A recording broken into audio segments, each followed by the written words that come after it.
Sometimes we hear of, kids in Manila who skip school so that they can go swimming. But here are kids, who go swimming so that they can go to school. Sa mundo ng makabagong teknolohiya, naging mabilis ang pagbabagong dulot nito. Naging bahagi ito upang maging kasangkapan tungo sa pagbabago, mas kilala sa tawag na social media. Ayon kay Andres M. Kaplan, Professor at Director of Brand and Communication sa Europa, ang social media ay interaction web-based at mobile technologies used to turn communication into interactive dialogue. Sa madaling salita, mas mabilis ang reaction na pwedeng gawin ng isang tao na makakabasa o makakarinig nito. Siya si J. Michael Haboneta, pinanganak sa lungsod ng Cotabato at lumaki at nag-aral sa lungsod ng Davao. Isa sa itinuring na 7 modern-day Pinoy heroes ng Yahoo Southeast Asia, new media advocate, online community organizer, Filipino blogger at philanthropist. Nagsimula yung Yellow Boat Project 15 months ago. Nandito ako sa Zamboanga at nag-a-address ako ng isang summit kung saan may isang volunteer, ang ating presidente, na share sa akin yung story ng mga estudyante dito sa Layag-Layag. Nung campaign daw, pumunta sila dito para ikampanya ang Pangulo. At nung pumunta sila dito, kasalubong nila yung mga bata na naglalangoy para makapag-eskwela lang. So, yung dinescribe nila sa akin yung situation, yung mga bata merong yung school bag nila nasa plastic bag, tapos nakataas yung bag nila sa isang kamay, tapos lumalangoy yung isang kamay nila. Kasi kung nakita ninyo, di ba, medyo may mga mataas na tubig na kailangan talaga ilangoy. So na-touch ako, and pagbalik ko ng Manila, in-update ko lang yung Facebook status ko, sharing the story of the kids and asking friends to help. Ang Philippine Funds for Little Kids o mas kilala sa tawag na Yellow Boat Project ay simula lamang ng pagbabagong dala ng social media na pinangunahan ni Jay Haboneta. Kasama si Jay, nagtungo kami sa Zamboanga City, Barangay Talon-Talon, partikular sa sitio Layag-Layag. Sa tulong ng Chuchi Foundation of Zamboanga City, sa pangunguna naman ni Dr. Anton Lim. Itong lugar na to, if you look sa map, it doesn't exist. It's sitio, ang tawag namin dito, sitio Layag-Layag. Tawag namin yung Yellow Boat community natin. So, it composed of mga evacuation. During the 80s, they came here to seek peaceful environment. So mostly, galing dun sa magulong lugar, they came here to Zamboanga. Dito sila nag-reside. Ang main source of livelihood dito, as you can see, is seaweed farming.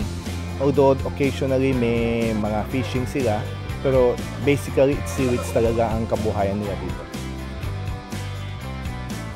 Ayon kay Jay, simula noong 1986 EDSA People Power Revolution, nagbago na ang muka ng People Power.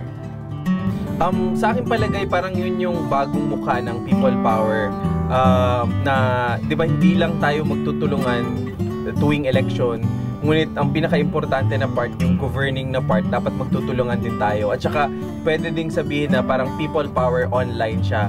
Di ba na, like ako, taga Manila ako, kahit malayo ako, pwede kang tumulong sa isang komunidad na medyo malayo sa Manila. Sabi namin, let's stop at pointing finger at government. Instead, we ask what we can do to help, instead asking always the government to solve the problem. Sabi ko nga sa mga kasama natin, government cannot do everything, but every one of us can do something. So let's seize that moment and try to help kung hanggang saan natin makakaya.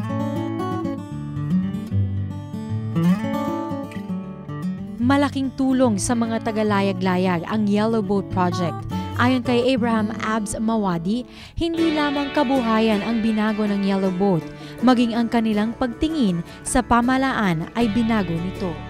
Nagkaroon na kami ng pag-asa, pero kung mga dati, yung hindi pa sila pumapasok dito si Doc Anton, kung may mga sundalo magpunta dito sa amin, matakot din kami. Pero ngayon, kung may sundalo magpunta dito sa amin, masaya kami, pero protekta namin na yun. Hindi na kayo matakot sa mga sundalo, pero kaibigan na yun. Bakit kayo natatakot sa sundalo dati? Dati, pero yung doon pa kami sa lugar namin sa Hulo, kung may sundalo magpunta doon, operation yan. Pagkatapos yung dito, sa palagay namin, kung magpunta dito, operation din. Yung mga naghanap sila sa mga tao na mga masama, yung mga rebelde. Pero yung kami dito, hindi kami rebelde. Pagkatapos, kung makakita kami ng sundalo, kami, matakot rin kami. Pero hindi yan magano sa amin, pero matakot kami. Sa uniform lang ang makita namin, matakot na. Pero ngayon, Hindi na. Masaya kami. Sa pagsulong ng makabagong teknolohiya, nagbago na din ang paraan ng pagtulong at pagpapaabot ng pagbabago. Pagsasama-sama ng lakas ng tao tungo sa maunlad at progresibong Pilipinas. The president cannot do everything. So ang sa amin, we'll do the small things so the president can concentrate on the bigger things. Mga things like this, we can do it. So what we really want to show here is that each and every one of us should have a stake in our country. Ako po si Anton Rin ng Tzu Chi Foundation. Ito yung country ko sa country ko. Kung makikita natin yung statistics ngayon ng Facebook at saka ng internet user sa Pilipinas, meron ng mga 30 million na mga Pilipino ang kada buwan po nagagamit ng internet.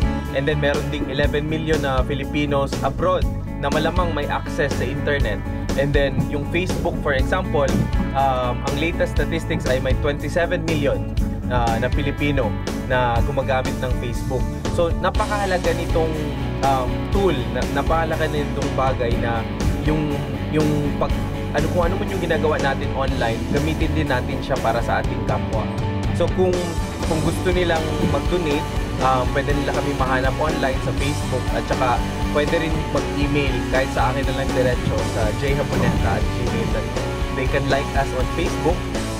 It's www.facebook.com/philippine.funds. Ako po si Jay Haponeta at ito po ang country ko sa country ko.